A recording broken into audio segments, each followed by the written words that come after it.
You didn't believe she was dead? For a long time. I just refused to accept that she was gone.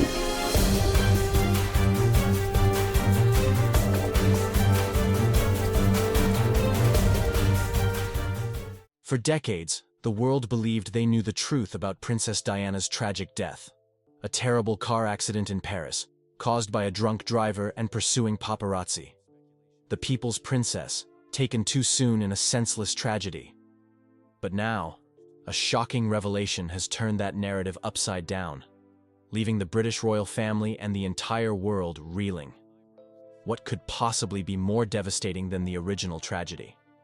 The truth behind what really happened that fateful night in Paris is more unimaginable than anyone could have suspected. The shocking revelation. On a rainy Tuesday morning in London, crowds gathered outside the Old Bailey, Britain's central criminal court, as rumors swirled about a secret trial that had been conducted behind closed doors. Security was unprecedented, with armed officers creating a perimeter around the building and all electronic devices banned from the proceedings. When the Lord Chief Justice emerged to address the waiting press, his face was ashen. "Today, I must deliver news of such gravity that it will forever alter our understanding of recent British history," he began, his voice wavering slightly. "Following a trial conducted with the highest security protocols, evidence has been presented that has led to the conviction of a member of the royal family in connection with the death of Diana, Princess of Wales." The crowd fell silent as the impossible words hung in the air. The justice continued. "Prince Harry, Duke of Sussex, has been found guilty of conspiracy to commit murder in the death of his mother. The sentence is life imprisonment without possibility of parole." The world stood still. How could this possibly be true? Diana's youngest son, who had been just 12 years old when she died, convicted of orchestrating her murder. It defied comprehension. The evidence uncovered. As details emerged in the following days, the story became even more bizarre and disturbing. The case had begun unraveling 3 years earlier, when a former MI6 agent, terminally ill with pancreatic cancer, had come forward with a deathbed confession. He claimed to have knowledge of a long-term operation that had been hidden from all but the highest levels of British intelligence. According to recently declassified documents, the agent had provided investigators with encrypted files that contained surveillance recordings, financial transactions, and communication logs dating back to 1997. Most disturbing were a series of coded messages allegedly sent from a young Harry to unknown operatives in Paris in the weeks before Diana's death. Forensic accountants had traced a series of complex financial transactions through offshore accounts that appeared to link the young prince to payments made to several individuals who were in Paris the night Diana died. Computer experts testified that the encryption used in these communications matched protocols that would have only been known to someone with access to royal security briefings.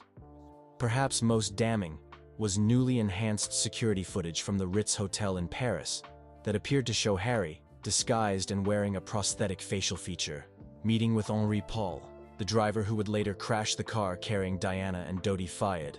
Facial recognition experts testified with 99.7% certainty that despite the disguise, the individual was Harry. The impossible timeline. But how could a 12-year-old boy possibly have orchestrated such a complex plot? This question dominated headlines worldwide as royal experts and criminal psychologists attempted to make sense of the conviction. The prosecution's case, portions of which were now being leaked to the press, presented a timeline that seemed impossible. They alleged that Harry, far from being the traumatized child the world had sympathized with, had been a calculating prodigy who harbored deep resentment toward his mother for her relationship with Dodi Fayed and her increasingly independent stance from the royal family. Psychologists brought in by the prosecution painted a picture of a disturbed child who, despite his youth, had access to resources and connections that most adults could never imagine. They claimed he had been diagnosed with a rare condition that accelerated cognitive development while dampening emotional and moral reasoning, essentially creating a child with the intellectual capabilities of an adult, but without fully developed empathy. The defense had vehemently rejected this characterization, bringing their own experts who testified that such a psychological profile was pure fiction, and that the prosecution's timeline was physically impossible. They pointed out that Harry had been at Balmoral Castle in Scotland with his father and brother when Diana died, a fact confirmed by numerous royal staff and security personnel. The royal family's response. As the details of the conviction became public, Buckingham Palace remained in lockdown. King Charles III, Harry's father, had reportedly collapsed upon hearing the verdict and was under medical supervision. Prince William, now heir to the throne, had cancelled all public appearances indefinitely. After 3 days of silence, the palace finally issued a brief statement. The royal family acknowledges the verdict delivered by the court. This is a time of profound shock and grief as we attempt to understand these disturbing allegations. We ask for privacy as we process these events and determine appropriate next steps. No further statements will be made at this time. The statement was notable for what it didn't say. There was no defense of Harry, no questioning of the verdict, no expression of support for the convicted prince. This omission led to immediate speculation that the royal family had prior knowledge of the investigation, or perhaps even believed in Harry's guilt. Meghan, Duchess of Sussex, who had been in California with the couple's children during the secret trial, was reportedly under protection at an undisclosed location. Sources close to her claimed she was utterly devastated and in complete disbelief, having had no knowledge of the trial until the verdict was announced. Public disbelief and conspiracy theories. The public reaction worldwide was one of stunned disbelief, followed quickly by skepticism. How could such a massive conspiracy have remained hidden for decades? How could a child have orchestrated such a complex plot? And why would Harry have wanted his beloved mother dead? Social media exploded with conspiracy theories, many suggesting that Harry was being framed, perhaps by elements within the royal family or British intelligence, who feared what might be revealed in his upcoming memoir. Others pointed to his recent estrangement from the royal family as potential motivation for a coordinated attack on his character and freedom. Supporters gathered outside Kensington Palace with signs reading "Free Harry" and "Truth for Diana." In the United States, where Harry had relocated in recent years, political figures called for international oversight of the case, questioning Britain's judicial process and the secrecy surrounding the trial. Prominent legal experts expressed grave concerns about the conviction. A secret trial, with evidence never subjected to public scrutiny, resulting in a verdict that defies logical timeline analysis. These are hallmarks of a judicial travesty, not justice, remarked one Harvard law professor. The confession that changed everything. Just as public opinion was coalescing around the belief that Harry had been framed, the case took another stunning turn. 1 week after the verdict was announced, Harry requested a television interview from his holding cell at an undisclosed maximum security facility. In a broadcast that would become the most watched television event in history, Harry appeared on screen looking haggard but composed. What followed was a 40-minute monologue that left viewers worldwide speechless. "The truth about my mother's death has been hidden for too long," he began. "While I maintain my innocence regarding the specific charges, there are aspects of that night that the world deserves to know." He then proceeded to outline a narrative so complex and disturbing that it challenged everything the public thought they knew about the royal family. He claimed that while he had not orchestrated his mother's death, he had discovered evidence years later suggesting involvement by other members of the royal family and British intelligence. According to Harry, his recent estrangement from royal duties and move to America had been motivated not by personal preference, but by his discovery of this evidence. "I couldn't continue to represent an institution that I believed was complicit in my mother's death," he stated. Most shocking was his assertion that he had been willing to accept conviction to protect his children. "There are forces at work that have made it clear to me that my children would be in danger if I revealed what I know," he said, his voice breaking. "This conviction, while based on fabricated evidence, serves their purpose of discrediting me while allowing me to protect those I love by maintaining certain secrets." He concluded with words that sent chills through viewers. "I say goodbye to freedom, knowing that someday the full truth will emerge. Until then, I accept this sentence as the price for my children's safety." The aftermath and unanswered questions. In the days following Harry's televised statement, the case became even more convoluted. Legal experts questioned how a defendant who maintained his innocence could be convicted in a fair trial. Intelligence analysts debated whether Harry's claims about threats to his children were credible or a desperate attempt to rationalize a legitimate conviction. The royal family remained silent, neither confirming nor denying Harry's implications of their involvement in Diana's death. This silence only fueled further speculation, with public opinion increasingly turning against the monarchy as questions mounted. Parliament convened an emergency session to discuss the constitutional implications of a convicted murderer in the line of succession, though far down the list. Legal scholars debated whether the conviction could be challenged in international courts, given the extraordinary nature of the secret trial. Meanwhile, Harry was transferred to an undisclosed prison facility, reportedly under constant surveillance to prevent any possibility of self-harm. Visitors were strictly prohibited, with even his legal team having limited access. The evidence disappears. 3 months after Harry's conviction, another shocking development occurred. The Ministry of Justice announced that the evidence used to convict Harry had been stolen during a sophisticated breach of government security systems. All digital records, including the enhanced security footage from the Ritz Hotel and the financial transaction records, had been completely wiped from government servers. The physical evidence, including original documents provided by the MI6 whistleblower, had disappeared from a supposedly impenetrable evidence vault. With the evidence gone, legal experts suggested that Harry's conviction should be overturned or at least reconsidered. However, the Lord Chief Justice issued a statement indicating that the verdict would stand, as the evidence had been duly considered by the court before its disappearance. This extraordinary series of events only deepened public skepticism about the case. If the evidence was compelling enough to convict a royal prince of matricide, how could it have been so poorly protected? Was the theft a convenient way to prevent further scrutiny of potentially fabricated evidence? A nation divided. A family destroyed. As months passed, Britain found itself deeply divided. Polls showed that approximately half the population believed Harry was innocent and had been framed, while others accepted his guilt but questioned the circumstances surrounding his confession. A smaller percentage believed in his complete guilt and felt justice had been served for Diana.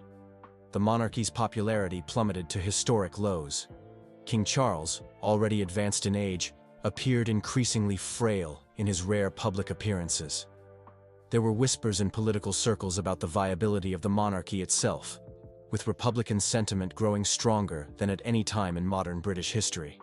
Prince William, now effectively the face of the monarchy's future, found himself in an impossible position, unable to defend his brother without potentially implicating his family in Diana's death, yet viewed with suspicion by a public that wondered about his own knowledge of the truth. Meghan and the children remained in the United States under tight security. Sources reported that all communication with Harry was monitored, with their children unable to have private conversations with their father. The documentary that shook the world.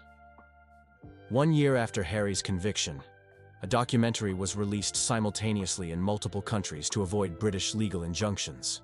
Titled The Prince's Tragedy, it featured interviews with former royal security personnel, intelligence officers, and forensic experts who systematically dismantled the timeline of the prosecution's case.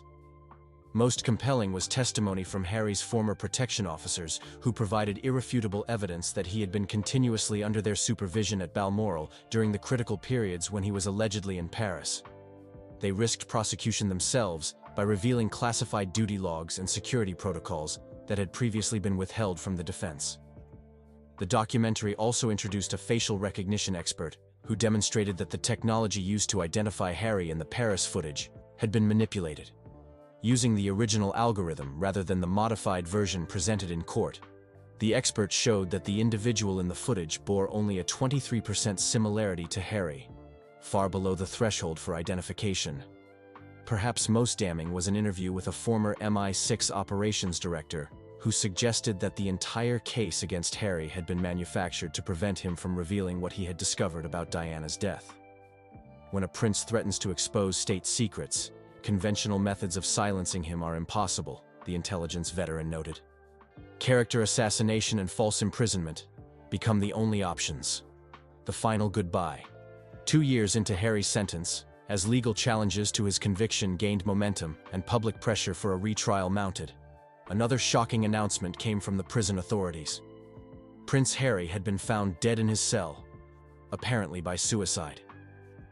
According to the brief official statement, he had left a note reading simply, "The truth dies with me. Keep them safe."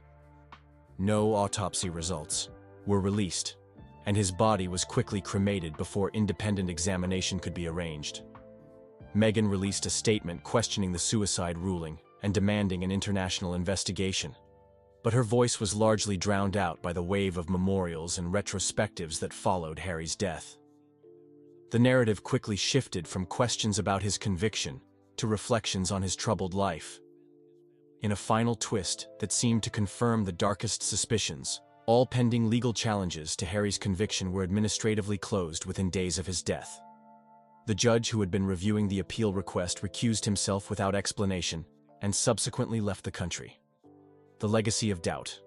Today, years after these extraordinary events, the truth about Princess Diana's death and her son's conviction remains obscured. The official record states that Harry was guilty of conspiring in his mother's murder and later took his own life in prison. But millions around the world remain convinced that this narrative conceals a far more disturbing reality. Annual vigils are held outside Buckingham Palace on the anniversary of both Diana's and Harry's deaths. Conspiracy theories continue to flourish, books and documentaries regularly revisit the case, and justice for Harry remains a rallying cry for those who believe in his innocence. The monarchy has never fully recovered from the scandal. While it continues to function, its mystique and public support have been permanently damaged. King Charles passed away not long after his son, with many attributing his decline to the stress of these events. William now reigns as a king forever shadowed by questions about his brother's fate and his own knowledge of the truth. Meghan and the children remain in America, where they live under assumed names, rarely seen in public. On the anniversary of Harry's death each year, an anonymous donor places lilies, Diana's favorite flower, on a bench in a London park with a card that reads simply, "The truth never dies. Only goodbye for now, not forever." For a public that once mourned a princess, then watched her sons grow up under the weight of that tragedy, the story's final chapter seems cruelly fitting. More questions than answers, more shadows than light, and a family destroyed by secrets that may never be fully revealed.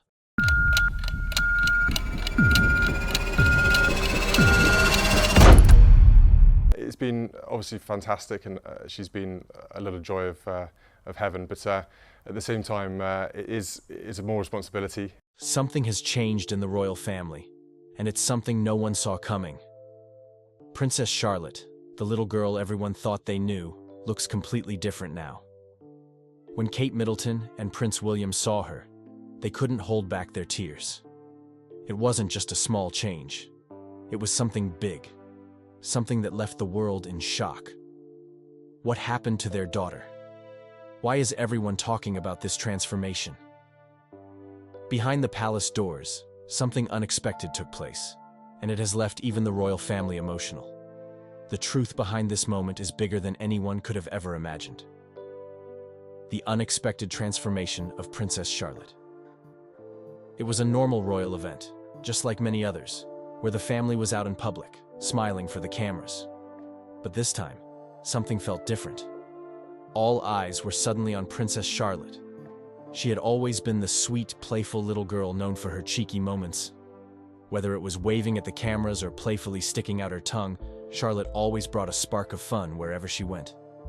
But on this special day, royal watchers and the public couldn't help but notice a huge change in her. It was like watching a completely new version of Charlotte. She looked so grown up, so confident, and so poised. It left people shocked. A new level of maturity and grace. As she stepped out of the car, Charlotte carried herself like a young lady who knew exactly what her role was. She walked next to her mother, Kate Middleton, with her back straight and her chin slightly up. There was a calm and soft smile on her face, the kind that showed respect and confidence at the same time. Gone was the playful little girl people were used to seeing. Instead, Charlotte showed a level of maturity that no one expected from an 8-year-old. Every move she made was graceful. She didn't fidget or act restless like most children would in such a serious event.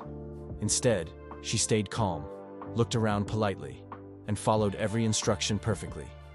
People watching the event said it was like Charlotte had suddenly grown up overnight. Some even felt that for a moment, she wasn't just the royal couple's daughter. She looked like a future queen. The surprise talent that shocked everyone. But it wasn't just her grace and poise that surprised everyone. What really touched people's hearts was the discovery of a hidden talent. Reports began to surface that Charlotte had recently participated in a school event. During that event, she did something that most children her age would be terrified of. She stood up and gave a speech in front of a big crowd. Eyewitnesses described how Charlotte spoke with confidence, her voice steady and clear. There was no stuttering, no looking around nervously. She kept her eyes on the audience and delivered her words beautifully. People clapped, some even stunned into silence by how well this young girl performed. For Kate and William, hearing about this moment was overwhelming. As parents, they always knew Charlotte was special. But seeing their little girl step into such a big moment with so much courage brought tears to their eyes. A physical change that turned heads. Along with her behavior, there was another change that caught everyone's attention: Charlotte's growing resemblance to her late grandmother, Princess Diana. For years, people have often said that Charlotte looks like the Queen when she was younger. But this time, many couldn't help but notice that Charlotte's features were changing. Her facial expressions, her smile, and even the gentle way she looked at people. It all reminded everyone of Diana. The media was quick to pick up on this. Photos of Charlotte at the event were placed side by side with pictures of Princess Diana at a similar age. The resemblance was striking. People started calling Charlotte the young Diana, and royal fans all over the world shared their thoughts online, with many saying how beautiful and graceful Charlotte had become. Kate and William's emotional reaction. For Kate and William, this transformation was more than just a proud parenting moment. It was deeply emotional. Witnesses at the event noticed that both parents had teary eyes at one point. It wasn't hard to imagine what they were feeling in that moment. For William, seeing his daughter act with such grace and maturity must have brought back memories of his own childhood. He lost his mother, Princess Diana, at such a young age. Watching Charlotte remind him of Diana in so many ways was likely both beautiful and heartbreaking. Kate, on the other hand, has always been a hands-on mother. She has worked so hard to raise her children in the most normal way possible, despite their royal status. Seeing Charlotte grow up so fast, achieving things beyond her years, must have filled her with pride, and a little sadness too. It's every parent's dream to see their child succeed, but there's also that bittersweet feeling when you realize your little one is no longer so little. That moment hit both Kate and William hard. They were not just proud parents, they were emotional, deeply touched by how quickly time was passing. The connection to Princess Diana. The comparisons between Charlotte and Princess Diana grew stronger after that day. People couldn't stop talking about how Charlotte carried herself. The gentle smiles, the caring eyes, the way she connected with people. Diana was known as the People's Princess because of her kind heart and her natural way of making everyone around her feel special. In Charlotte, many saw the same spark. Some royal experts even said that Charlotte might grow up to be the one who carries Diana's legacy forward. It's not just about looks, but about the personality shining through. Charlotte has always been kind, thoughtful, and caring, traits that Diana was loved for. William, who was very close to his mother, must have felt that connection deeply. Watching his daughter reflect so much of his beloved mother must have been a mix of pride and sorrow. For the world, it was a heartwarming moment. It felt like Diana was still here in some way, living on through her granddaughter. Fans from around the world shared pictures and videos of Charlotte, celebrating the little princess who reminded them so much of the woman they all loved and lost. What this means for the royal family. Charlotte's transformation wasn't just a personal moment for the family. It had a bigger meaning for the royal family as a whole. In a time where the royal family often faces challenges and criticism, Charlotte's grace and charm brought a fresh wave of positivity. People started talking about how Charlotte could become one of the most important members of the royal family in the future. Even though she is not the heir, her presence is powerful. She has the potential to be a strong female figure, someone who connects the old traditions with the new generation. The media picked up on this quickly. Headlines read, "Princess Charlotte steals the show," and "A future queen in the making." Social media was full of admiration for Charlotte. Fans praised Kate and William for raising such a wonderful young girl. Many said that if Diana was alive, she would have been so proud of Charlotte. Charlotte's transformation also sparked conversations about the modern monarchy. People wondered what the future holds for her. Will she follow in Diana's footsteps and become a symbol of kindness and compassion? Will she take on bigger royal duties as she grows older? While no one can predict the future, one thing is certain. Charlotte has already captured the hearts of millions. Her recent transformation showed the world that she is not just a royal by blood, but also by heart. A moment that touched millions. At the end of the day, this story isn't just about royalty. It's about family, love, and the emotions that all parents feel when they see their child grow up. Kate and William's tears were not just tears of pride, but also of love, loss, and hope for the future. It was a reminder that no matter how royal or rich you are, moments like these touch everyone the same way. Every parent can relate to that bittersweet feeling of watching their child take one more step towards adulthood. And every grandparent, living or gone, is somehow a part of that journey too. Princess Charlotte's transformation was unexpected, but it was beautiful. It gave the world a glimpse of the young lady she is becoming and reminded everyone of the powerful bond between generations. And somewhere, somehow, you can't help but feel that Princess Diana was smiling down, proud of the little girl carrying a piece of her heart into the future. The royal family has seen many changes over the years, but this one has left everyone speechless. Kate and William's reaction shows just how deeply this transformation has touched them. As the world watches closely, one thing is clear: Princess Charlotte's journey is only just beginning.